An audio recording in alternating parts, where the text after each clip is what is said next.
ബലൂചിസ്ഥാനിൽ സ്വാതന്ത്ര്യം പ്രഖ്യാപിച്ച ബലോച്ച് പോരാളികൾ ഭാരതവും പാകിസ്ഥാനും തമ്മിലുള്ള സംഘർഷം നയതന്ത്ര തലത്തിൽ ഉൾപ്പെടെ നിലനിൽക്കുന്നതിനിടെയാണ് സംഭവം വന്നിരിക്കുന്നത്. ഭാരതവും ഐക്യരാഷ്ട്രസഭയും ബലൂചിസ്ഥാനെ സ്വതന്ത്ര രാജ്യമായി അംഗീകരിക്കണമെന്നും ബലൂച്ച് ദേശീയവാദികൾ ആവശ്യപ്പെട്ടിട്ടുണ്ട്. ഐസൻ ജോസ് ചേരുന്നു കൂടുതൽ വിവരങ്ങളുമായി. ഐസൻ, ഈ ഒരു ഘട്ടത്തിൽ ബലൂചിസ്ഥാൻ പറയുന്നത് തങ്ങളെ സ്വതന്ത്ര ഒരു രാജ്യമായി പ്രഖ്യാപിക്കണം, അല്ലെങ്കിൽ അവർ പ്രഖ്യാപിച്ചു കഴിഞ്ഞു എന്ന് പറയുന്നു. ഈ ഒരു വിഷയവുമായി ബന്ധപ്പെട്ട് UN-നോടും ഭാരതത്തോടും ആവശ്യം ഉന്നയിച്ചിരിക്കുകയാണ് ബലൂചിസ്ഥാൻ. ഏറ്റവും സുപ്രധാനമായ വിഷയം തങ്ങൾ പാകിസ്ഥാനികളല്ല എന്ന് ബലൂചിസ്ഥാൻ നിവാസികൾ അല്ലെങ്കിൽ ബലൂചിസ്ഥാൻ ദേശീയവാദികളുടെ നിലപാടാണ്. വളരെ കൃത്യമായി ഇവർ പറയുന്നത് തങ്ങൾ പാകിസ്ഥാനല്ല എന്ന്, കൃത്യമായി പാകിസ്ഥാൻ്റെ ഭാഗമല്ല, തങ്ങളെ പാകിസ്ഥാൻ്റെ ഭാഗമെന്ന് ഭാരതത്തിലെ മീഡിയ പറയരുത് എന്ന് പോലും ആവശ്യപ്പെടുന്നുണ്ട് ഒരു നേതാവ്. അത്തരത്തിൽ സ്വാതന്ത്ര്യ പ്രഖ്യാപനമാണ് നടത്തുന്നതെന്ന് പറയാൻ സാധിക്കുമെങ്കിൽ കൂടി ഇത് തങ്ങളുടെ സ്വാതന്ത്ര്യ പ്രഖ്യാപനം നടന്നത് 1947 ഓഗസ്റ്റ് 11 തങ്ങളുടെ സ്വാതന്ത്ര്യ പ്രഖ്യാപനം നടന്നിട്ടുണ്ട് എന്ന രീതിയിലെല്ലാമാണ് കൃത്യമായി ബലൂച്ച് പോരാളികളുടെ അല്ലെങ്കിൽ ബലൂചിസ്ഥാൻ ദേശവാസികളുടെ എല്ലാം തന്നെ ഒരു പ്രതികരണം ഇപ്പോൾ ഉണ്ടായിരിക്കുന്നത്. മറ്റൊരു സുപ്രധാന വിഷയം അതിന് കാരണമായി അവർ ചൂണ്ടിക്കാണിക്കുന്നത് പാകിസ്ഥാൻ കാലങ്ങളോളം തങ്ങളെ ബോംബ് ചെയ്യുകയും തങ്ങളുടെ നേരെ വംശഹത്യാപരമായൊരു നീക്കം നടത്തുകയും തീർച്ചയായും നമുക്കറിയാവുന്നതാണ്. ബലൂച്ച് മേഖലയിലെ ജനതയുടെ ഒരു വംശീയ സ്വഭാവമുണ്ട്, അതുപോലെ തന്നെ സിന്ധുകളുണ്ട്, അതുപോലെ തന്നെ പഞ്ചാബ്. അത്തരത്തിൽ വിവിധങ്ങളായ വംശീയ സ്വഭാവമുള്ളൊരു മേഖല, അല്ലെങ്കിൽ 6 രാജ്യങ്ങളാണ് അല്ലെങ്കിൽ 5 രാജ്യങ്ങളാണ് പാകിസ്ഥാൻ എന്ന കൃത്യമായ നിർദ്ധാരണമെല്ലാം തന്നെ പല വിദഗ്ധരും, പല രാഷ്ട്രീയ വിദഗ്ധരും നിരീക്ഷിച്ച സാഹചര്യം പോലുമുണ്ട്. അത്തരത്തിൽ താത്വികമായൊരു നിരീക്ഷണം പോലും ആ രാഷ്ട്രത്തെക്കുറിച്ച് അത്തരത്തിലുണ്ടായിരുന്ന ഒരു സാഹചര്യം ഉണ്ടാകുമ്പോൾ ആ രാഷ്ട്രത്തിൻ്റെ ഇൻറ്റഗ്രിറ്റിയെ ചോദ്യം ചെയ്യുന്നൊരു സാഹചര്യം നേരത്തെ തന്നെ ഉണ്ടാവുകയും ഭരണകൂടം ബലൂച്ച് നിവാസികളെ അടിച്ചമർത്തുകയും ചെയ്യുന്നൊരു സാഹചര്യം വന്ന ആ പശ്ചാത്തലത്തിൽ, അത്തരത്തിലുള്ള ആ വംശഹത്യ നടക്കുന്ന സാഹചര്യത്തിൽ തന്നെ തങ്ങൾ സ്വാതന്ത്ര്യം പ്രഖ്യാപിച്ചവരാണ്.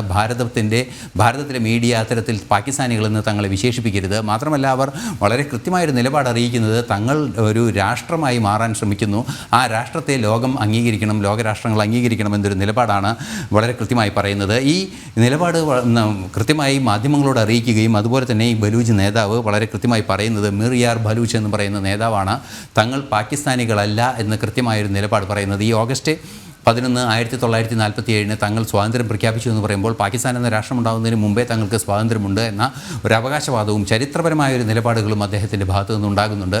തീർച്ചയായും പാകിസ്ഥാനിൽ നിലനിൽക്കുന്ന ആ അന്തഛിദ്രങ്ങളുടെ ഏറ്റവും ശക്തമായൊരു പ്രകടനമായി ബലൂച്ച് നിവാസികളുടെ നീക്കം മാറുന്നു എന്നതാണ് ഇതിൽ നിന്നും മനസ്സിലാക്കാൻ സാധിക്കുന്നത്. സ്വയം സ്വാതന്ത്ര്യം പ്രഖ്യാപിക്കുക, അതുപോലെ തന്നെ നേരത്തെ ശക്തമായ നിലപാടുകൾ പ്രഖ്യാപിക്കുന്നതിൻ്റെ ഭാഗമായി പാകിസ്ഥാൻ പതാക എടുത്തു മാറ്റി തങ്ങളുടെ രാഷ്ട്രത്തിൻ്റെ പതാക അല്ലെങ്കിൽ തങ്ങളുടെ രാഷ്ട്രസങ്കല്പത്തിൻ്റെ പതാക ഉയർത്തിയ സാഹചര്യങ്ങളെല്ലാം തന്നെ അവിടെ നേരത്തെയും, അതായത് ആഴ്ചകൾക്ക് മുമ്പും തന്നെ ഉണ്ടായിരുന്നു. പല സമയങ്ങളിലും അത്തരത്തിലുണ്ടാവുകയും ചെയ്യുന്നുണ്ട്.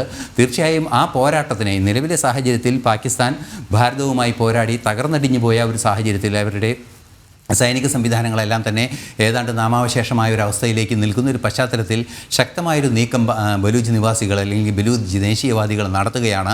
അതിലൂടെ ഒരു സ്വതന്ത്ര രാഷ്ട്രം എന്ന നിലപാടിലേക്ക് പോകുന്നു എന്ന് തന്നെയാണ് മനസ്സിലാക്കാനും സാധിക്കുന്നത്. തീർച്ചയായും നമുക്ക് മനസ്സിലാക്കാൻ കഴിയുന്നത് 71 പാകിസ്ഥാനിൽ നിന്നും ബംഗ്ലാദേശ് വേർപിരിഞ്ഞ പോലെ 2025 ബലൂചിസ്ഥാൻ വേർപിരിയുമെന്ന ഒരു നിരീക്ഷണം, അല്ലെങ്കിൽ അത്തരത്തിലൊരു അടിസ്ഥാനപരമായ രാഷ്ട്രീയ നിരീക്ഷണം, ഒരു ഗവേഷണ സ്വഭാവമുള്ള നിരീക്ഷണം പലയിടത്തു നിന്നും ആധികാരികമായി പുറത്തു വന്നിരുന്നു. അത് യാഥാർത്ഥ്യമാകുന്ന സൂചനകളിലേക്കാണ് കാര്യങ്ങൾ പോകുന്നത്. തീർച്ചയായും ബലൂചിസ്ഥാൻ നിവാസികളുടെ, ദേശീയവാസികളുടെ ആ പ്രഖ്യാപനം ഏറെ പ്രാധാന്യത്തോടെ രാഷ്ട്രീയമായും അന്തർദേശീയമായും ഏറെ ഗൗരവത്തോടെ കാണേണ്ടതുണ്ട്. തങ്ങൾ പാകിസ്ഥാനികളല്ലെന്ന് ഭാരതത്തിലെ മാധ്യമങ്ങൾ തങ്ങളെ വിശേഷിപ്പിക്കണമെന്ന് പറയുമ്പോൾ രണ്ടാമത്തെ ഒരു ബംഗ്ലാദേശ് തന്നെയാണ് ബലൂചിസ്ഥാനായി മാറുന്നത് എന്നാണ് മനസ്സിലാക്കാൻ സാധിക്കുന്നത്. ദേവിക. ശരി ഐസൻ.